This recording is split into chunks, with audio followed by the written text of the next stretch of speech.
Hello everybody. Next up we return to home turf where we will face Leeds United. Kick-off is 8 p.m. on Monday night, courtesy of Sky Sports.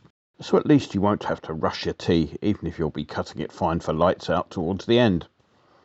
The Eyes Up Mother Brown bunch will be on the Sanatogen for the evening, should you want to point and laugh at the elderly trying to make technology work on YouTube. So, Leeds then.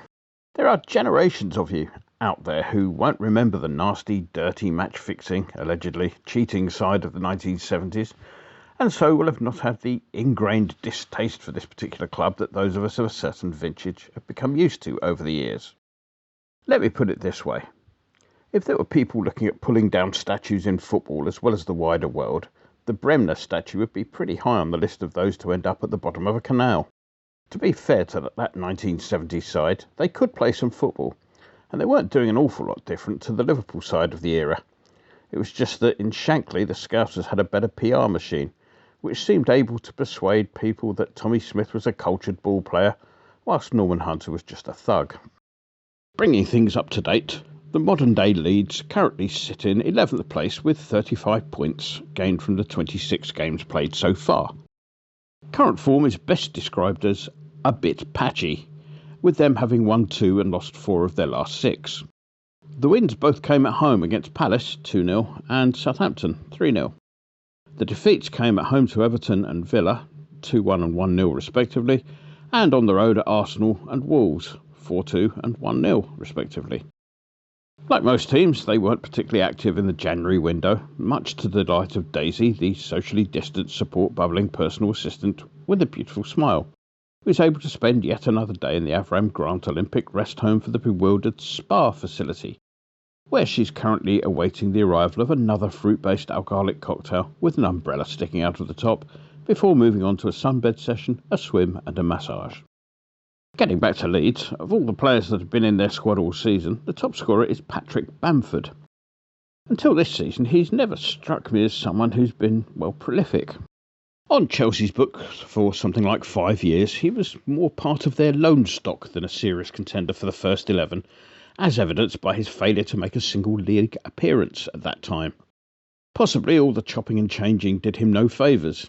It's notable that the goals have come during his longer periods on loan, and since he's been signed on permanent deals, and remember this is the player who could barely get a game for Palace on loan, the employers of Christian Benteke, he's had more productive spells at Milton Keynes and Borough. He did hit double figures for Borough when arriving on a permanent deal back in 17-18. However, it was still a bit of a punt for Leeds when they shelled out somewhere between £7 and £10 million, depending on add-ons, during the summer window of 2018. After an injury-hit first season, he netted 16 in the league last term, making him the club's top scorer, assisting with their return to the top flight for the first time in 16 years. Obviously, the settled spell has boosted his confidence, an essential requirement for any striker, and again he's currently their top scorer with 13. They have an injury doubt over midfielder Calvin Phillips, who's been suffering with a calf problem. His chances of appearing are rated at 50-50. Now, there are some Leeds supporters who rate Phillips as a better player than Declan Rice. Yes, really.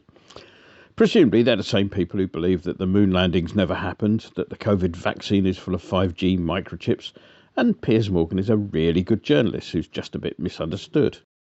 Phillips, a decent player, potentially, but the question that Leeds would have to ask themselves is, would they take Rice over Phillips given the choice? Bielsa will stick with Illan Meslier between the sticks. He's kept 8 clean sheets this season, which is a record for a keeper of his age. He has got an error or two in him, as recent matches have shown. At the age of 21, Meslier is something of an anomaly in this day and age. Normally first-choice keepers in the Premier League tend to be a bit more, mature in years, so the errors of youth have already been committed elsewhere. Still, worth putting a bit of pressure on a keeper who likes to play out from the back. I think we've had enough of Leeds, don't you? So on we move to the wild and wacky world of association football. I see the latest roadmap for a return to normal things will, all being well, allow 10,000 supporters into matches, but the timing is such that this will happen only for the last game of the season, though there are discussions afoot to try and rearrange things so that the penultimate match gets played with supporters in attendance as well. Postponing the 37th match until after the cut-off date should ensure that each team gets one home and one away match at the end of the season, with supporters in attendance. which is fair enough. Of course, all this is dependent on the figures stacking up, so don't get your hopes up too much. Getting on to last week, and we had new madness from PGMOL and its employees.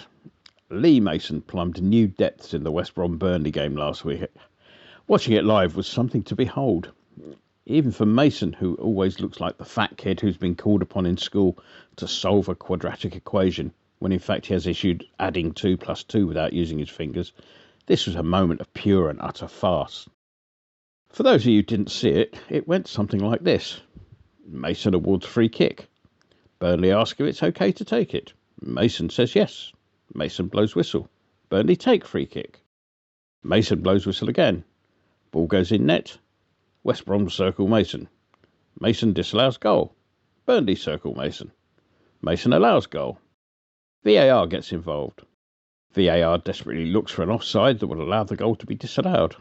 VAR fails to find such an offside.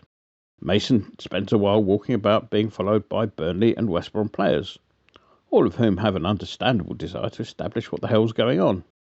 Mason doesn't tell them. Mason sweats profusely and looks for help from VAR, Citizens Advice, or indeed the Samaritans. Eventually VAR and Mason conduct a cover story, which says the first whistle shouldn't have been blown as West Brom weren't ready. No matter that this doesn't actually tally with the laws of the game, Mason needs an escape route. Since the second whistle was blown before the ball crossed the line, the ball was dead. VAR confirms that that was what they meant all along, honest. I almost felt sorry for Mason. He's clearly out of his depth at any meaningful professional level of the game, but the PGMOL policy of protecting the incompetent at all costs means that his lack of ability is exposed week after week.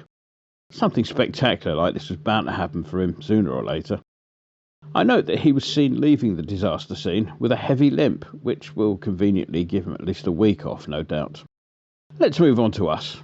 Well, last week that was a decent performance, and had Diop's cranial sat-nav been working, we could easily have returned south with the point that we probably deserved.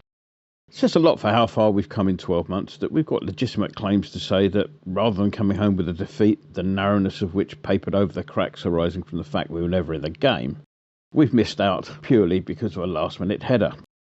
For the home side, when you have a squillion quid's worth of talent selling programmes and making the tea, never mind those on the bench, that will usually find a way of making itself known. It definitely looked like things were stacked against us, with somebody deciding to stand on Fabianski's arm in training the day before. Wasn't you, was it, Darren? The noises coming out of the club suggest that the offending arm may have recovered in time for Monday night, which is a good thing, as Randolph didn't look 100% fit himself. A further knock meant that he ended up delegating goal kick duties for a while in the second half.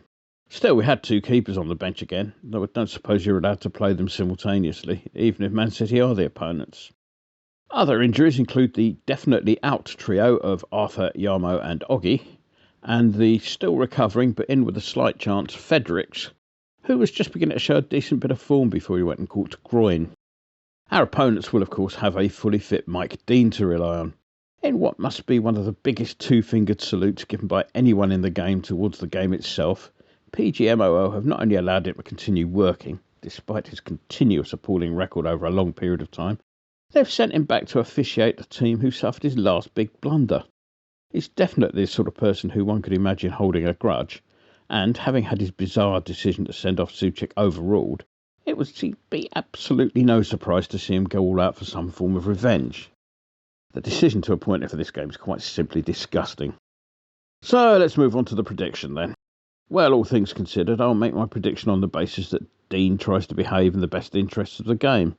What is a first time for everything? And that the result is decided on the relevant merits of the 2 teams involved, as intended by the founding fathers of football. With that in mind, Winston's the turf accountants have agreed to refund my wager if the match is deemed. So using that logic, I think we'll have just that little bit too much for them. So the £2.50 I was going to spend on a brain cell to double Lee Mason's mental capacity will instead go on a 3-1 home win. Enjoy the game.